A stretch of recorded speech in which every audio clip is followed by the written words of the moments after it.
Entre a planície e o mar imenso, há uma serra coberta de florestas primitivas e mato denso que acolhe e dá refúgio a centenas de espécies. A fauna e flora que é possível encontrar aqui são de uma riqueza tal que enchem de vida os matagais mediterrâneos. Estão repletos de plantas únicas e outros seres que apenas habitam neste recanto de Portugal.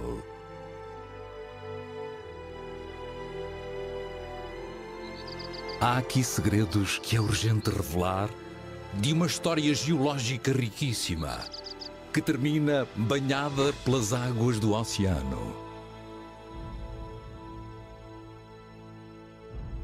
A Rábida, da serra ao mar.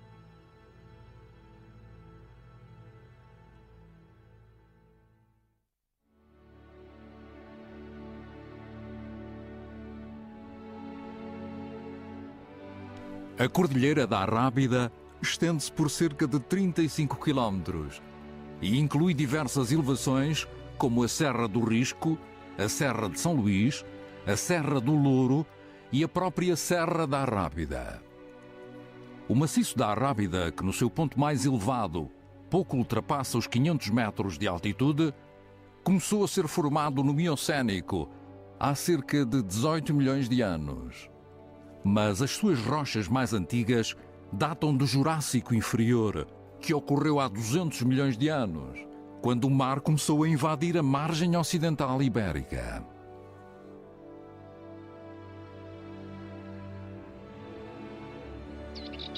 No início da primavera, os nevoeiros matinais são comuns na Rábida e favorecem o crescimento das árvores, devido aos elevados índices de umidade que originam. Na vertente sul da Rábida há povoamentos de bosque mediterrâneo, uma relíquia com características que são similares às do último período glaciar.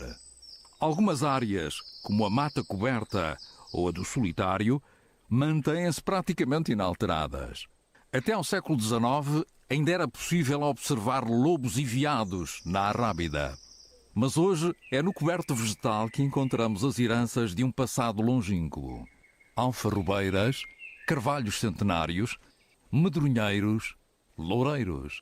E há mesmo espécies arbustivas que, ao fim de décadas de crescimento, atingem o porte de árvore, como este carrasco, um dos maiores de que há conhecimento na Europa. Muitos arbustos e árvores têm resistido aos fogos esporádicos que afetam áreas importantes desta serra.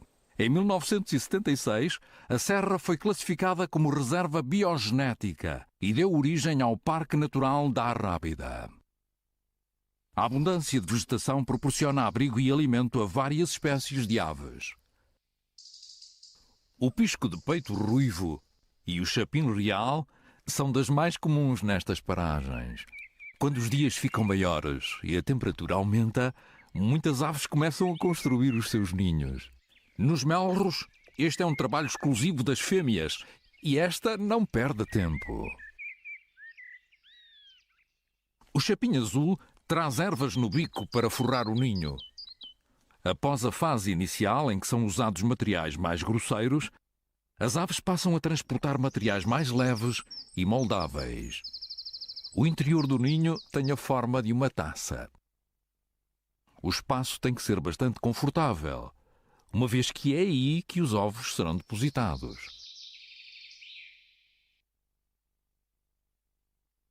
Este trabalho pode durar cerca de 2 semanas, mas é de tal modo importante que uma boa parte do êxito reprodutor depende da qualidade dos ninhos. Este pintacilgo aplica todo o seu engenho na construção do ninho.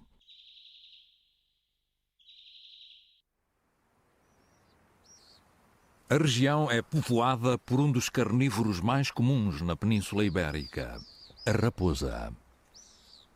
Durante o dia, esta fêmea abriga-se na sua toca com vista para o mar, mas também faz pequenas incursões para caçar. É a abundância de alimento durante o período de gestação que irá determinar o tamanho da ninhada deste ano. Desde insetos a pequenos mamíferos, passando por aves, répteis, frutos ou restos de comida, tudo serve para se alimentar. Por ser tão adaptável, não é de admirar que a raposa seja o carnívoro terrestre com maior distribuição geográfica, chegando a viver em áreas densamente urbanizadas. Mas não deixa de marcar o seu território, mesmo que tolere a presença de outras raposas. Embora possua várias glândulas odoríferas dispersas pelo corpo, a urina é a forma de marcação mais comum.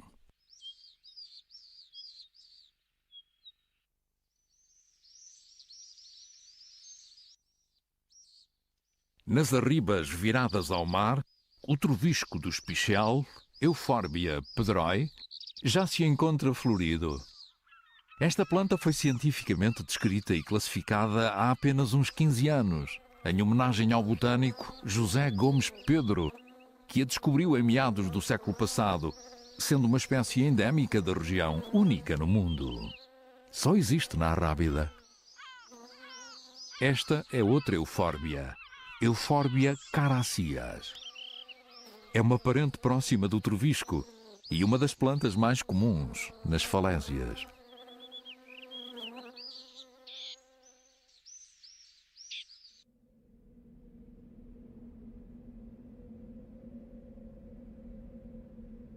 Em meados da primavera, as condições atmosféricas ainda são instáveis.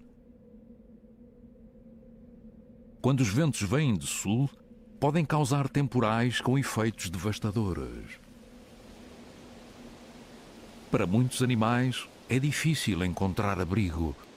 Resta-lhes resistir e aguardar. Cada tempestade transforma um pouco a paisagem, dando-lhe por vezes um aspecto renovado. Mas o que para alguns animais são tempos difíceis, para outros representa uma oportunidade a explorar. Durante o temporal, as gaivotas patrulham a orla costeira à procura de peixe morto ou moribundo. Na Serra da Arrábida não existem rios, apenas ribeiras ou cursos de água temporários. Mas a água de uma boa chuvada é sempre bem-vinda nestes terrenos calcários.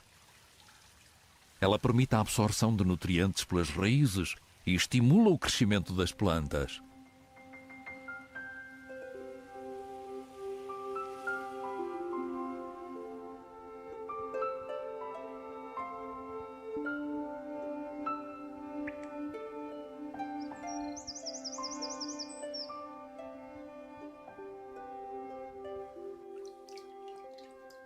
Quando a chuva termina, formam-se pequenos charcos.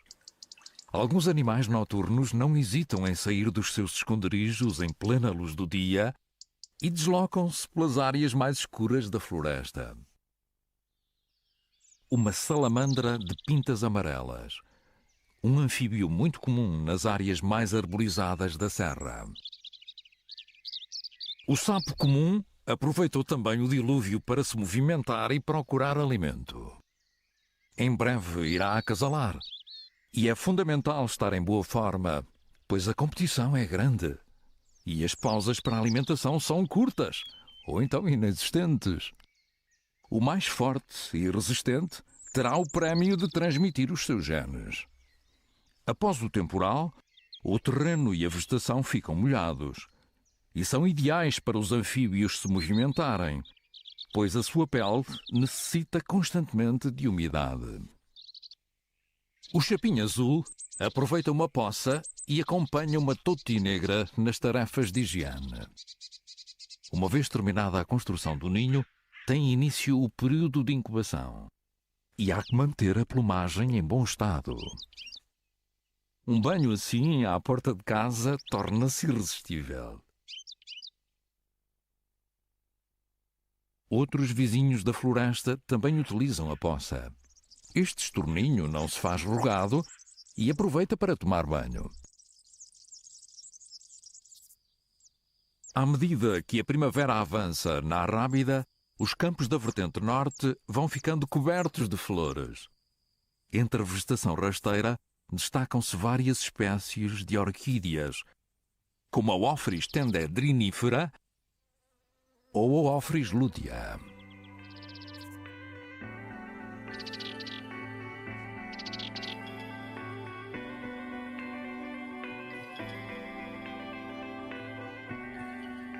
Em junho, quando as estevas florescem, o seu pólen proporciona um recurso precioso a muitos habitantes da região. As abelhas conseguem alimento. A planta assegura a sua descendência.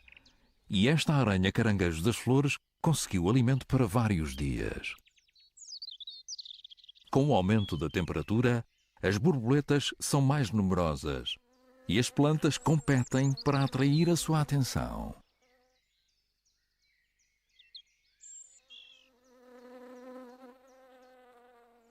No meio da vegetação, há mais olhos atentos. Um predador temível, o louva-a-Deus, olha em redor, procurando uma presa que esteja ao seu alcance. Utiliza as suas patas cobertas de espinhos na captura das presas. Era pouco provável que esta vespa conseguisse escapar. É devorada com rapidez.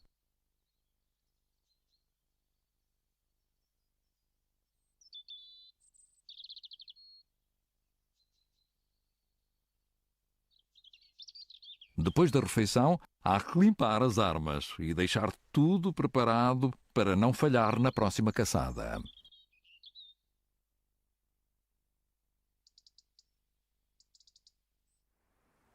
Não muito longe dali, um sardão apanha sol.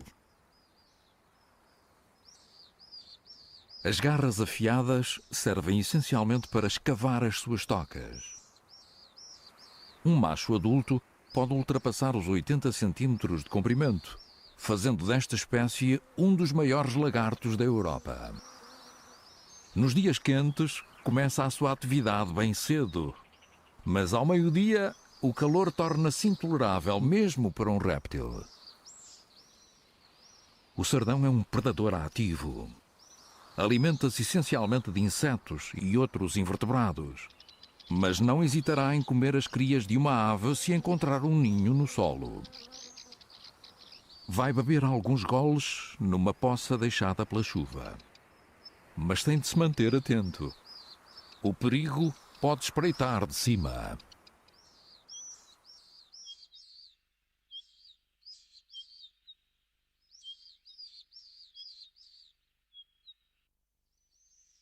Os bosques de medronheiros são outro dos habitats característicos da arrábida. Esta lagarta consegue passar despercebida na folha do medronheiro, graças ao mimetismo e imobilidade que utiliza como estratégias de defesa. Quando completar a metamorfose, a borboleta do medronheiro será a maior borboleta diurna da Europa. Por agora consome exclusivamente folhas de medronheiro e tem um apetite voraz. Está na hora de iniciar a metamorfose. E é fundamental escolher um local abrigado para se transformar em crisálida. Nestas imagens aceleradas, vemos as alterações morfológicas que acontecem ao longo de cerca de 18 horas. Nas próximas 2 semanas, irá transformar-se numa das borboletas mais belas de Portugal.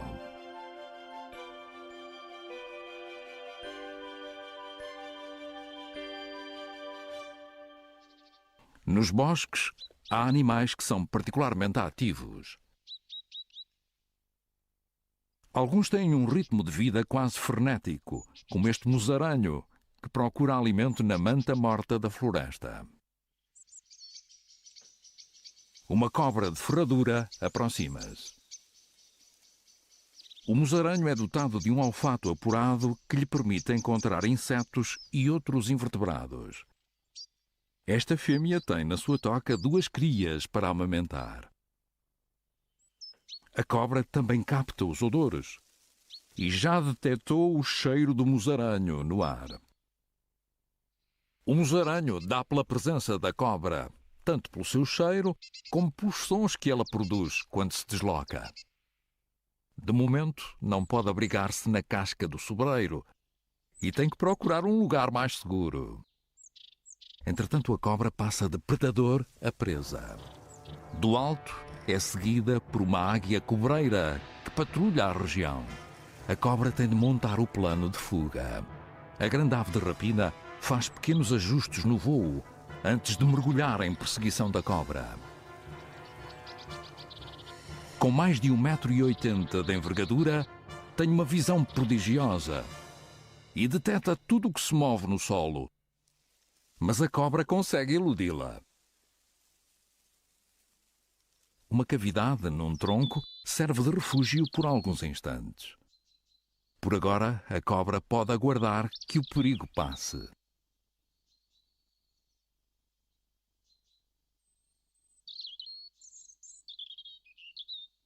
Não muito longe dali, uma águia de asa redonda também andou a caçar. Volta ao ninho construído num pinheiro manso, no sopé da Serra do Risco, e provoca grande excitação à sua chegada. As crias têm 3 semanas e pedem cada vez mais alimento. Apesar de já comerem sozinhas, continuam a precisar de muita atenção dos adultos. Estes, muitas vezes, têm de deixar o ninho para acompanharem as crias à distância. A ementa do dia é cobra de ferradura. E a cria mais esfomeada, ou a mais velha, consome a maior parte do alimento. Por toda a Arrábida há evidências de uma história geológica muito rica. A colisão da placa africana com a região meridional da placa euroasiática, responsável pelo fecho do antigo oceano de Tétis, processo através do qual se formou o Mediterrâneo, levou, neste extremo ocidental, à formação destes relevos calcários. Esta é a falésia do Risco, a escarpa marinha de composição calcária mais alta da Europa. São 380 metros que se elevam de um mar de águas transparentes. Cobertos pela vegetação, encontram-se vales escavados pela força da erosão. Ora, em áreas onde se localizam grandes fraturas de natureza geológica, ora em grandes contrastes de rochas de diferentes naturezas. Ao longo do tempo, estas rochas foram sendo desgastadas pela ação da água e do vento e desagregadas por variações da temperatura. Mas esta paisagem geológica não resulta apenas da força dos elementos. Os seres vivos e as substâncias que eles produzem também causam outras alterações que estão bem evidentes nas cores da superfície das rochas. Esta figueira continua a estender as raízes pela ravina. Mas não é caso único. Há muitas outras plantas que também crescem aqui. Nestas formações rochosas está bem patente a tenacidade da vida. A vegetação nunca perde uma oportunidade para ocupar qualquer superfície, tornando mesmo impenetráveis muitas áreas da serra. O efeito conjugado de todos estes fatores levou ao alargamento das grandes fraturas e à formação de diversos materiais novos. Muitos destes materiais, dissolvidos pela passagem das águas superficiais, infiltraram-se em fissuras das rochas e precipitam-se no interior de cavidades subterrâneas.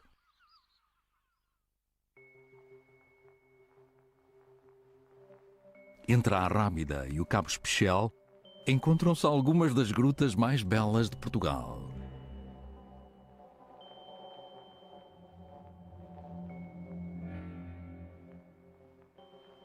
Uma das mais emblemáticas é a Gruta do Frade. Começou a ser explorada em 1999 pelo Núcleo de Espeleologia da Costa Azul. Hoje é conhecida por ter várias passagens, galerias, salas e lagoas ao longo de 350 metros de extensão.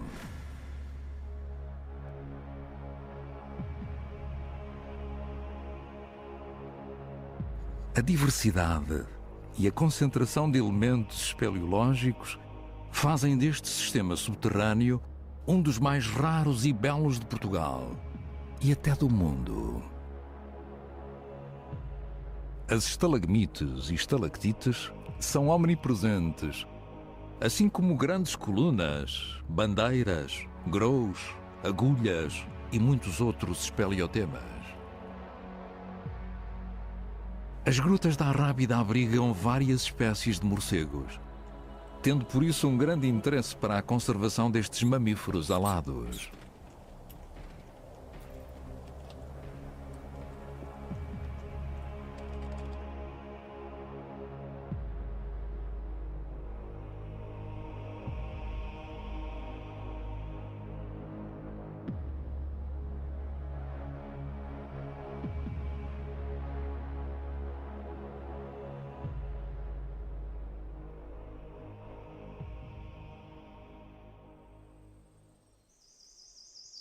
Num pequeno bosque de carvalhos, as rosas albardeiras já floriram. As suas pétalas, robustas e coloridas, contrastam com o verde que domina o espaço envolvente. São plantas características de solos calcários, sendo muito comuns na Serra da Arrábida. As lagartas e outros insetos procuram abrigo e alimento nestas flores.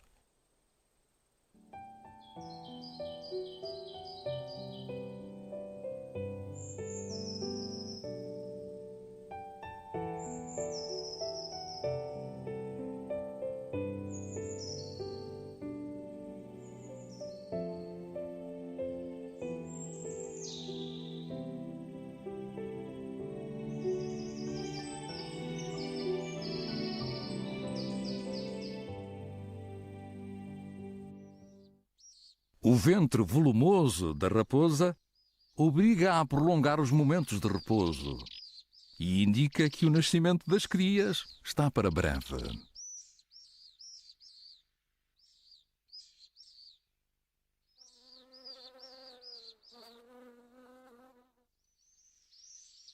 Na natureza, nada se perde e tudo é aproveitado. Depois de aparar uma bola de excrementos, o escaravelho do estrume empurrará com um objetivo muito concreto. Irá entregá-la a uma fêmea que avalia a oferenda. É necessário saber se esta bola tem condições para passar à fase seguinte. Está aprovada. Será agora transportada para um lugar seguro, no interior do solo, onde a fêmea depositará os ovos. Após a eclosão, as larvas, minúsculas, terão alimento suficiente para satisfazer as primeiras necessidades. Num terreno difícil como este, há que ser exigente. E a fêmea aperfeiçoa a bola com precisão e de forma criteriosa, para ficar o mais redonda possível. A determinação destes pequenos insetos é notável.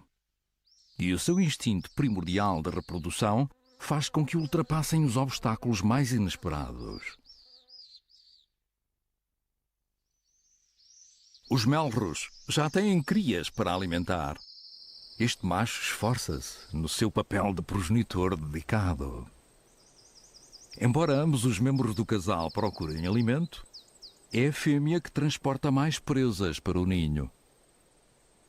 Há muitas lagartas e outros insetos escondidos nas folhas. Depois de confirmar que não há perigo, a fêmea entra no ninho. As crias, com quase 2 semanas, estão sempre ávidas de alimento. As doses parecem nunca chegar. Mas se o alimento entra para o estômago das crias por um lado, tem que sair alguma coisa pelo outro.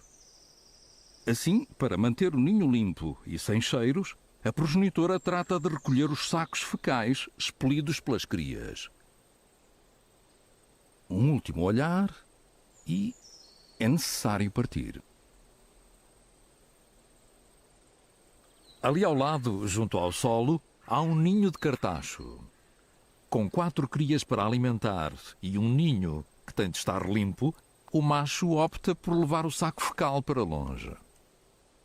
O melro macho defende o território garantindo todas as condições para que a companheira possa cumprir as suas tarefas. Sem sobressaltos, a fêmea volta ao ninho com mais uma dose de lagartas e divide bem a refeição.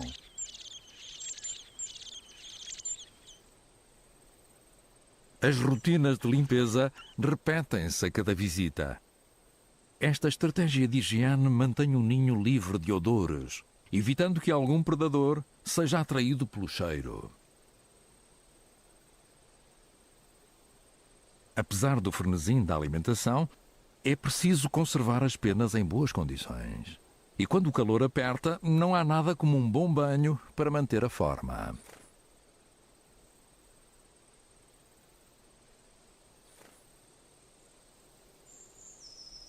Nas terras do Risco, há carvalhos cerquinhos de grande porte. Na copa, com 20 metros de diâmetro, nidificam várias espécies de aves. Nos ramos mais elevados, com uma pequena porta para o exterior, vive um casal de chapins azuis. Enquanto a fêmea entra no ninho para alimentar as crias, o macho mantém-se à distância. Os dejetos das crias também são levados para longe do ninho. O macho bate as asas e tenta atrair a atenção da fêmea. Ele tem uma lagarta e quer entregá-la à fêmea, para ela a levar às suas crias. Mas parece que os sinais não surtem efeito na companheira. Tem que ser ele mesmo a levar o alimento para o ninho. Sempre atento, verifica se não há perigo antes de entrar no ninho.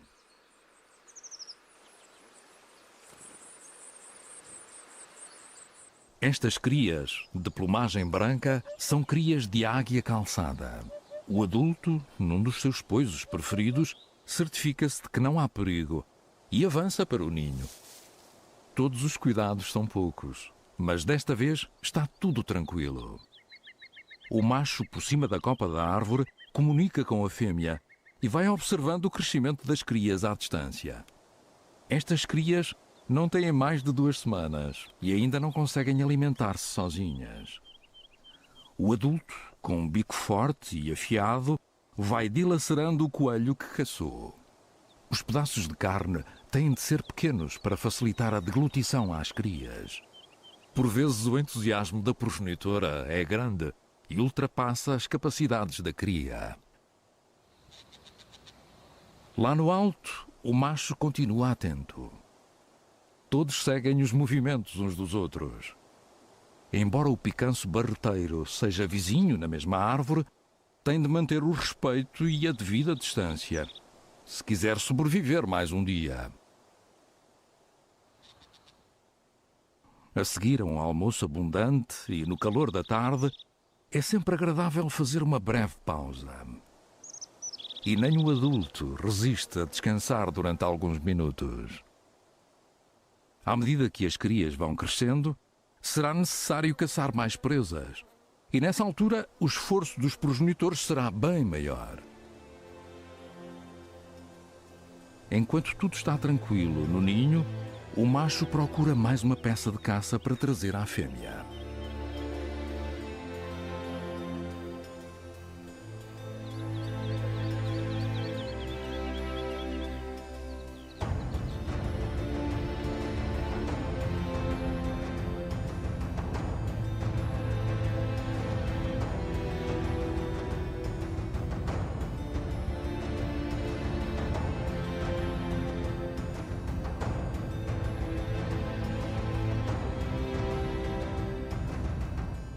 Ao largo da Arrábida, a diversidade de animais marinhos é enorme. Há cetáceos, aves e centenas de peixes que encontram abrigo e áreas de alimentação nesta costa tão aprazível.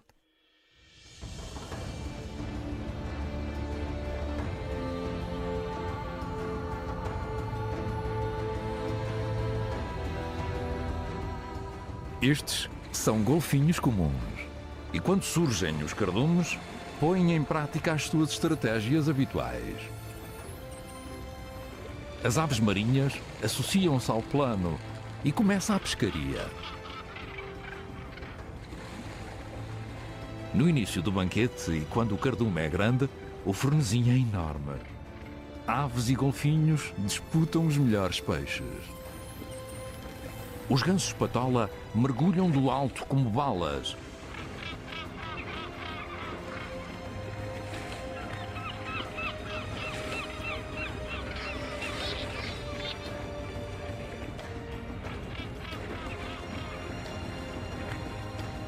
cardume move-se e é preciso segui-lo, ou então aguardar que os golfinhos o empurrem para junto da superfície.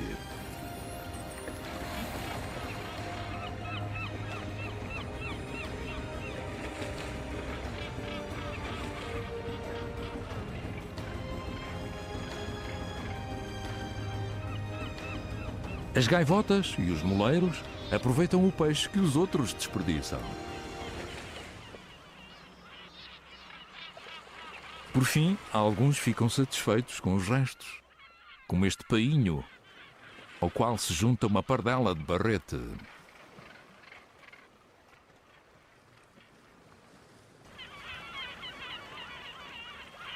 Abrigada dos ventos dominantes do norte e da ondulação de noroeste, a costa da Arrábida é conhecida pelas suas águas calmas e transparentes.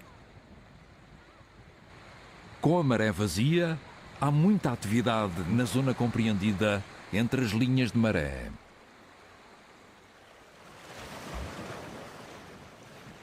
Este caranguejo procura alimento fora d'água. Apesar de ter brânquias, consegue permanecer fora d'água por longos períodos de tempo.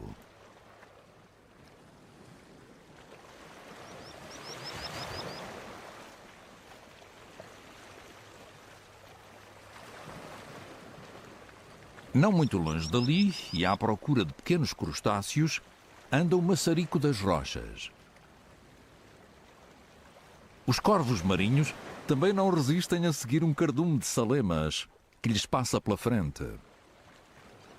Com o estuário do Sado a poucos quilómetros, esta orla costeira reúne condições invulgares para a maternidade e desenvolvimento de centenas de peixes.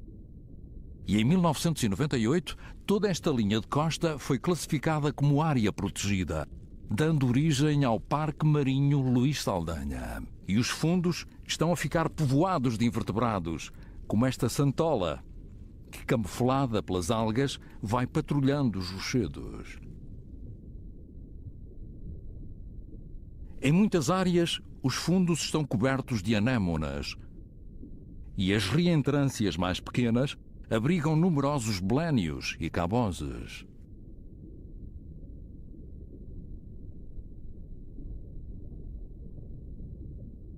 Este camarão transparente tenta realizar duas tarefas ao mesmo tempo: limpar-se e comer. Quando o mar está calmo, é notória a tranquilidade da vida marinha. A estrela do mar procura também algum alimento, e tanto pode ficar-se por um bivalve, como aproveitar o que sobra de um peixe.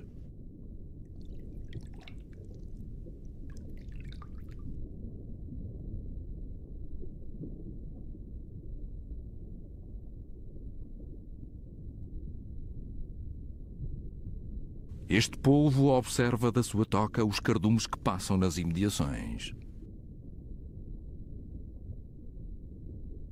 Uma sargueta, peixe pouco dado a limpezas, não hesita em desparasitar uma tainha que lhe solicita atenção. No mundo subaquático, há boas notícias. Muitas espécies de grande porte voltam a ser vistas junto à costa. Com a proibição de capturas no parque marinho, torna-se evidente o aumento da biodiversidade, do número de indivíduos por espécie e do tamanho de cada exemplar. Este cardume de sargos possui animais de grande e pequeno porte. Até onde a vista alcança, podem ser contados milhares de peixes. Nas águas cristalinas dos bancos de areia de Troia, nadam os roazes corvineiros. Estes golfinhos têm uma distribuição geográfica que abrange quase todos os mares. Mas esta população é residente, o que significa que vive aqui. Atualmente não chegam a 30 animais. Mas nas décadas de 60 e 70 eram bem mais. Há uma fêmea receptiva no grupo. Vários machos procuram a sua oportunidade e dão atenção redobrada à potencial parceira, que parece já ter feito a sua escolha. Nos últimos anos, têm nascido e sobrevivido várias crias que contribuíram para o aumento da população.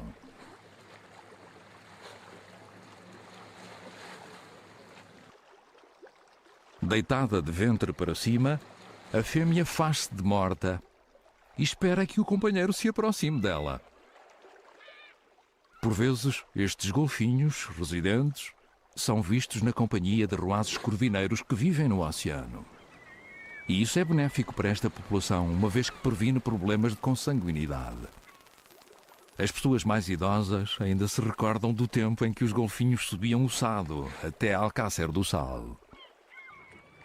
Quando acham oportuno, vêm caçar ao mar acompanhados pelas suas crias.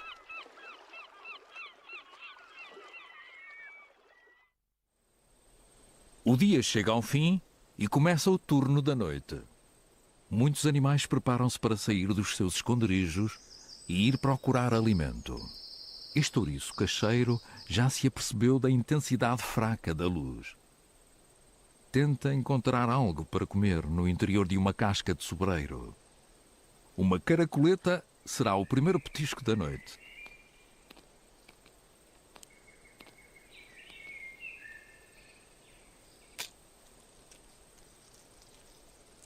Quando percorrer os campos agrícolas, o banquete de caracóis será bem maior. A coberto da noite, as raposas iniciam a sua ronda de marcações territoriais. É sempre difícil estimar o número de raposas que vive numa certa região. Sabe-se que o tamanho das populações está relacionado com a abundância de alimento. Se houver um grande número de presas, é provável que mais crias atinjam a maturidade.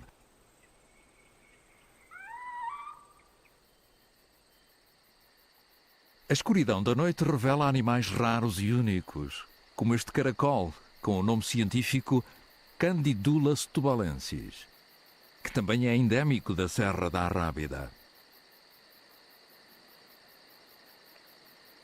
Este adulto apresenta uma concha estriada, típica desta espécie, que raramente atinge os 10 milímetros de diâmetro.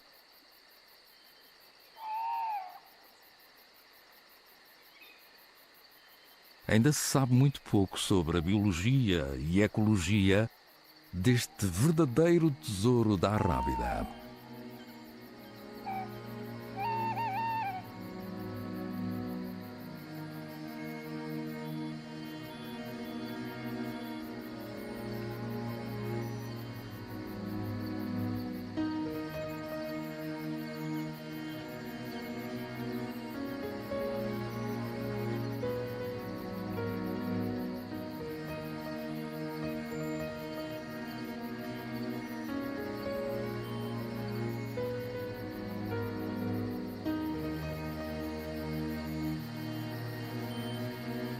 Por toda a parte, os senhores da noite entram em atividade.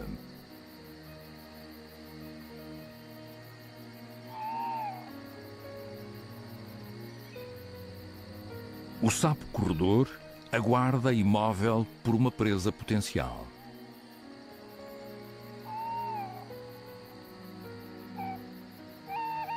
Uma escolopendra, apesar dos seus ganchos venenosos, terá de ter cuidado, se não quer servir de refeição ao anfíbio.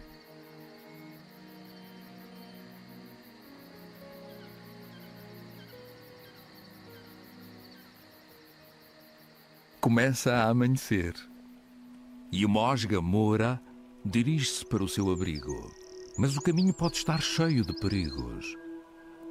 No mundo natural, é preciso estar sempre atento.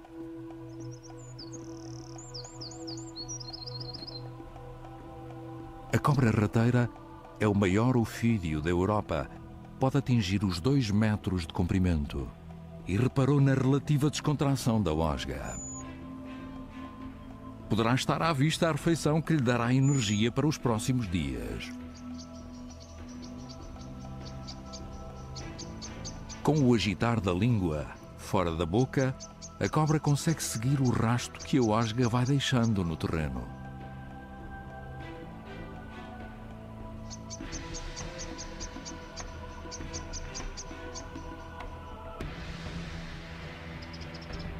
Mas a osga deteta a cobra e terá de enganá-la ou então escapar, assim que tiver uma possibilidade.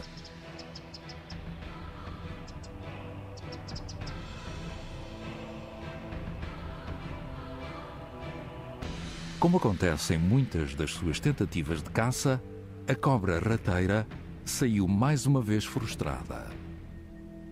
Mas apesar do fracasso, não lhe faltam presas por estas paragens e terá certamente uma nova oportunidade para se alimentar. As crias de águia calçada começam a mostrar a plumagem adulta.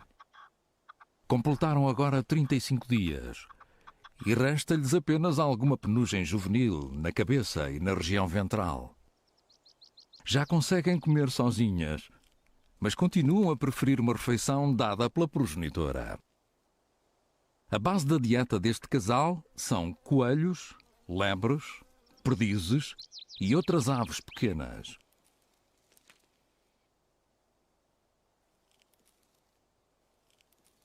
O nome comum da águia calçada deriva de uma característica bem evidente.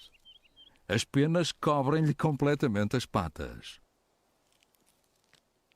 Esta ave de rapina serve-se das garras fortes e do bico ágil para extrair as partes moles da presa. As partes duras e os ossos também são aproveitados.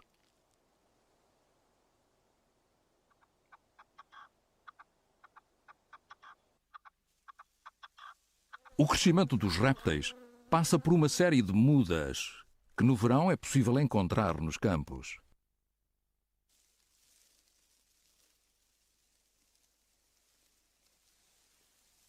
A pele antiga começa a rasgar-se e, depois de alguma fricção, fica presa nas irregularidades do solo, como aconteceu à desta cobra rateira.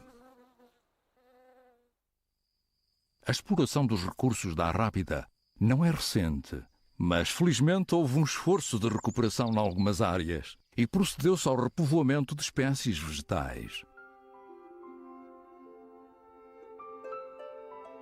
Nos medronheiros, as borboletas estão prontas para sair das crisálidas. A etapa final da metamorfose chega a demorar 12 horas. O invólucro começa a fender-se no final da noite e, de madrugada, a borboleta sai da sua cápsula.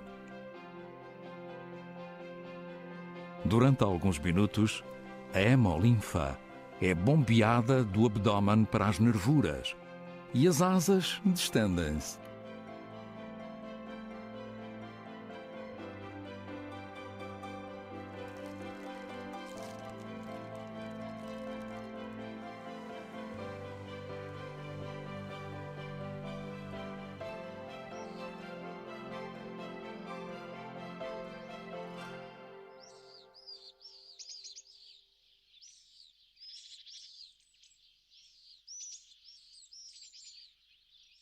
Mas antes de iniciar este novo ciclo, a borboleta do medronheiro precisa do sol para se aquecer.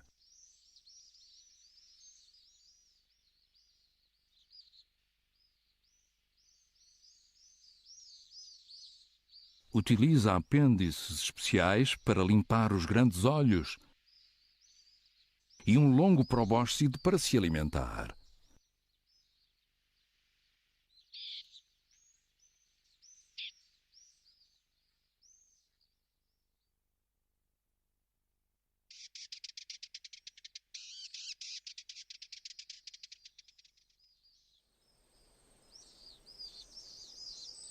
O verão está a chegar ao fim. As rosas albardeiras exibem agora as vagens que encerram as sementes da próxima geração. As jovens águias praticam diariamente os seus exercícios de voo. Em breve sairão do ninho e, em meados de setembro, seguem para o norte da África. Na sua toca, a raposa deu à luz 4 crias, mas apenas uma sobreviveu. A mortalidade pode ser bastante elevada no primeiro ano, e esta família não fugiu à regra. A cria tem agora 8 semanas e acompanha a progenitora nos seus percursos diários. Parece um adulto em miniatura.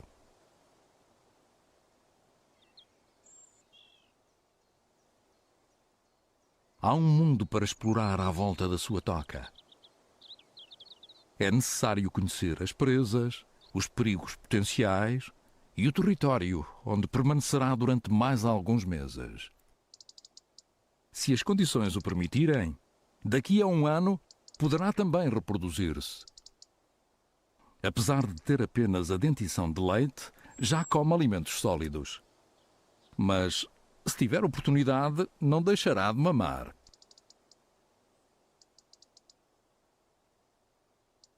Na natureza, uma raposa raramente atinge os 8 anos de idade.